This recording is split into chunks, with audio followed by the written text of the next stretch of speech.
రంగారెడ్డి జిల్లా సదాశివపేట బస్టాండ్ పక్కన బీరువాలు రిపేర్ చేసే స్థలంలో మొన్న రాత్రి సమయంలో క్షుద్ర పూజలు చేస్తున్నారని పోలీసు అధికారులకు ఫిర్యాదు చేయగా వారిని అధికారులు ఇన్స్పెక్టర్ మహేష్ గౌడ్ హుటాహుటిన అక్కడికి వెళ్లి పూజలు చేస్తున్న వారిని పోలీస్ స్టేషన్కు తరలించి ఇంట్రాగేషన్ చేసి అసలు నిజాలు బయటకు వెల్లడించారు. కొన్ని రోజుల నుంచి వారి వ్యాపారం సక్రమంగా నడవక ఆరోగ్యపరంగా కూడా సరిగా లేక అయోధ్యలో ఉండే స్వామి ద్వారా ఈ శాంతి పూజలు చేశామని నిర్వాహకులు వివరించారు.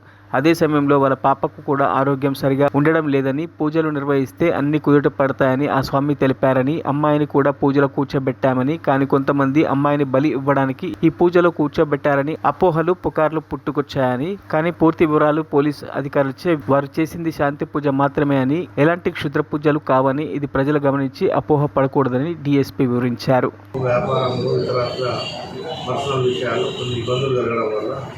అతను కొంచెం మానసికంగా డిస్టర్బ్ అయ్యి అతనికి పరిచయం ఉన్నటువంటి అతని రాష్ట్రానికి చెందినటువంటి మున్సీలాలను అయోధ్యకు చెందినటువంటి ఓ పంతులకు సంప్రదించగా దానికి ఒక శాంతి పూజ లక్ష్మీ పూజ చేయాల్సి ఉంటుంది, చేస్తే పరిష్కారం లభిస్తుందని చెప్పేసి అతను అడ్వైజ్ ఇవ్వడం జరిగింది.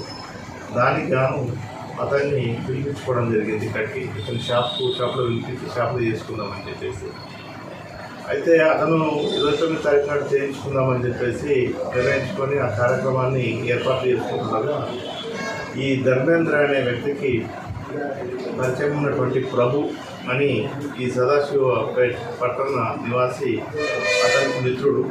అతనికి కూడా 3 పిల్లలు ఉన్నారు.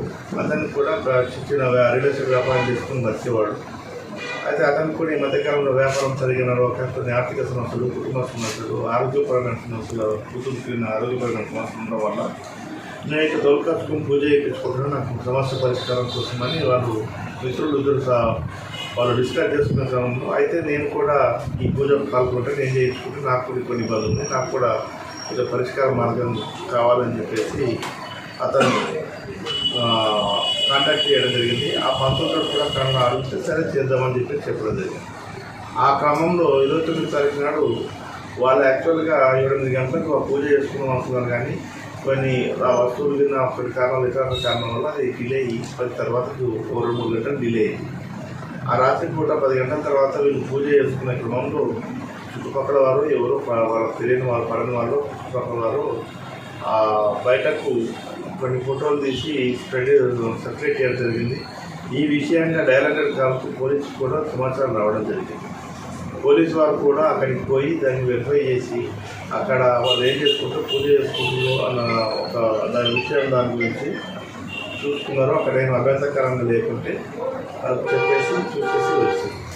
కానీ మరి ఎందుకో కానీ కారణాలు తెలియదు. అదేదో శూద్ర పూజలు, నరబలి, అమ్మాయిని బలిచ్చే విషయం అని చెప్తే ఆ పూజల సమయంలో ఈ ప్రభు అనే వ్యక్తి కూడా అలా కూతురును తీసుకుని చిన్న కూతురు 7-8 సంవత్సరాల వయసు ఉంటుంది. ఆ అమ్మాయిని తీసుకొని పోయి అమ్మాయిని కూడా ఆ పూజలు చూపించేసి ఆ పూజ అయిపోయినాక ఈ కాయిన్స్ అందరికీ వాళ్ళతో పంచిపిస్తే మంచిగా అవుతుంది అనేది ఈ పంతులు చెప్పిన ఒక సలహా. ఆ పిల్లని పూజ అయ్యేదాకా పక్కకు పండబెట్టి ఈ ప్రభు కూడా పూజలు కూర్చున్నారు.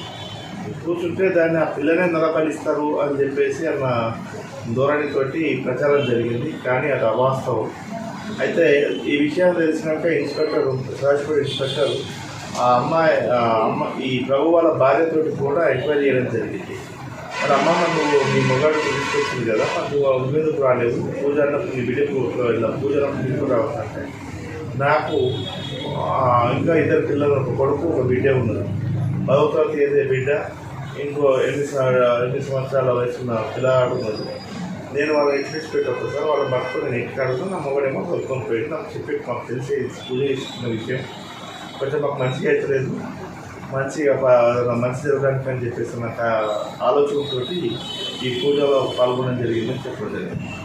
కానీ కొన్ని అంటే అది అన్వాంటెడ్గా కొన్ని ఇతరత్ర కారణాల వల్ల ఆ వార్త అనేది అక్కడ రావడం జరిగింది. మనందరికీ తెలుసు, మంచి అనేది గడప దాటకుండా చెడు అనేది ఊరంతా తెలుస్తుందని చెప్పేసిన విషయం అందరికీ తెలుసు మనకు. ఇది కూడా దీంట్లో కూడా అదే విధంగా జరిగింది. కాబట్టి మీ ద్వారా ఒకటి అప్పీల్ ఏంటంటే దయచేసి మన మీడియా మిత్రులందరికీ కూడా కొన్నిసార్లు ఇట్లాంటి ఇష్యూ ఉన్నప్పుడు దయచేసి మరిన్ని అప్డేట్స్ కోసం మా ఛానల్ని సబ్స్క్రైబ్ చేయండి.